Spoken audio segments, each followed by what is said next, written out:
Is Thailand a safe country? This is a question that I've commonly been asked on this channel. And in today's video, I'm going to do my best to cover everything you need to know about safety in Thailand. From street crime to road accidents, scams, and risky behaviors. I'm going to discuss the main risks that you face when you come to Thailand and how it compares to Western countries in order to help you stay safe during your time in Thailand. Let's get started. When it comes to public spaces, Thailand is a very safe country. You're very unlikely to encounter overt criminality, such as violence, robberies, or aggressive homeless people. This can differ substantially from the prevailing norms of public behavior in many Western cities. My friend recently returned to his home city of San Francisco for a visit. 2 days into his trip, he was chased by a homeless guy with a baseball bat. In my 8 years living here in Bangkok, I've never encountered anything remotely similar to this. And yet,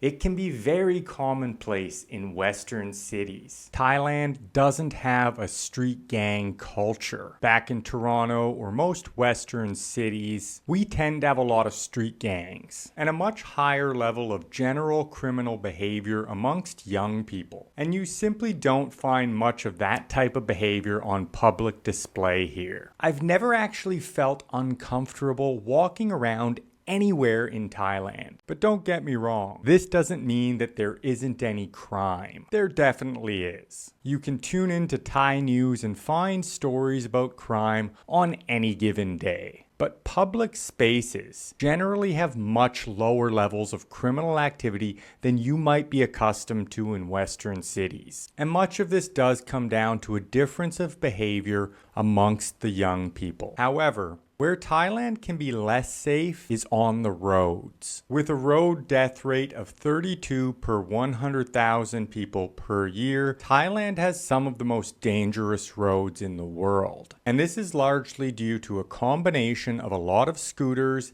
and cars on very busy streets, along with a general lack of adherence to the road rules and a lack of police enforcement. In contrast, the road death rate is about 13 in the United States, 5 in Canada, 4 in Australia, and 3 in the UK. And this extends to basic activities like crossing the street. It's very common to encounter stories about pedestrians getting run over even while they're crossing at designated crosswalks, so you definitely need to be more careful when it comes to the roads. But if you avoid riding motorbikes, your risk drops significantly. And if you choose to ride a motorbike, take some time to learn, get some experience before you ride in a place like Bangkok. Or you can simply take advantage of the great public transportation system and inexpensive taxis and ride-hailing services. But speaking of taxis, the second issue that you need to watch out for when it comes to safety is scams. Thailand is one of the most popular tourist destinations in the world, and cities like Bangkok, Phuket, and Pattaya all rank in the global top 20 most visited cities.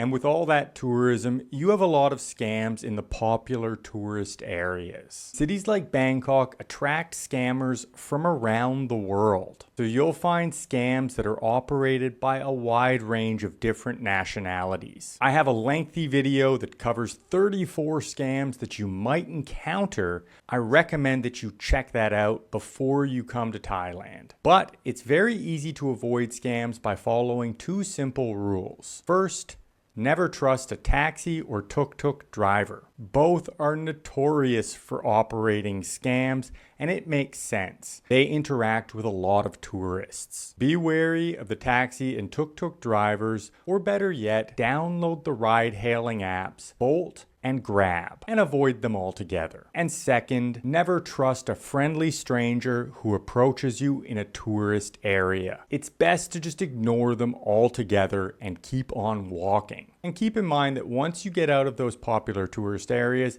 it's very rare to encounter scams. It's an entirely different environment with some of the friendliest people in the world. Like anywhere in the world, it's important to exercise caution in the nightlife areas and avoid getting into an altercation with a local Thai person. Thai people are generally very relaxed and respectful, but if you get into an actual physical altercation, it will probably go very badly. This is the country where Muay Thai was developed, and it's practiced pretty widely. But even if you think you might win a fight, you probably won't. If there's an altercation between a Thai person and a foreigner, the foreigner will often find themselves fighting multiple people. But this type of incident is actually quite rare. Violent incidents here generally occur as a result of disrespectful behavior. This can happen all too often in some nightlife environments. But it can also happen if a scam occurs and the foreigner attempts to escalate the situation in order to get some type of redress. This is not a good approach. This is why it's important to take a little bit of time to learn about potential scams and simply avoid them. And if you find yourself in a scam, it's best to walk away or call the tourist police at 1155.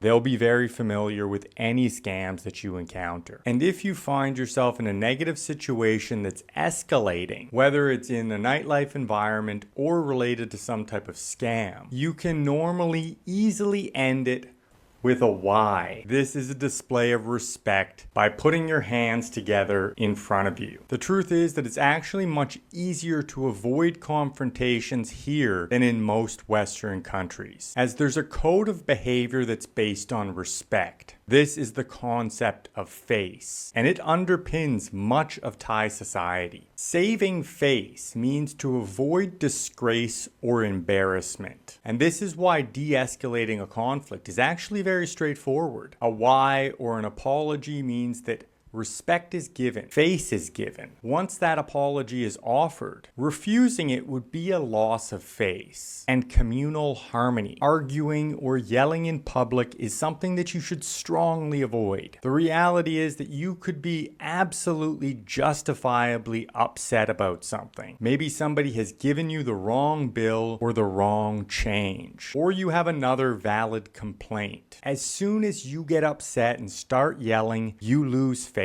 People will view you as the problem. And this can definitely be frustrating, but it is a reality of the culture here. Maintenance of harmony within the society is prioritized. It's important to consider another one of the key societal differences between Western countries and Thailand. Thailand is not a nanny state. Despite authoritarian tendencies on the political side of things, there's actually a lot of individual freedom in Thailand, and a lot less rules and regulations than exist in Western countries. Personally, this is one of the aspects of life that I enjoy here, but it also requires a certain level of self-regulation. And for people that are accustomed to being told what they're allowed to do, the shift to a more self-regulated society can actually be quite dangerous. Just recently, I traveled to Hua Hin by train. This is a beach resort city that's about 2 hours away from Bangkok. And while I was on the train, I heard a story about a fellow Canadian traveler who had died the night before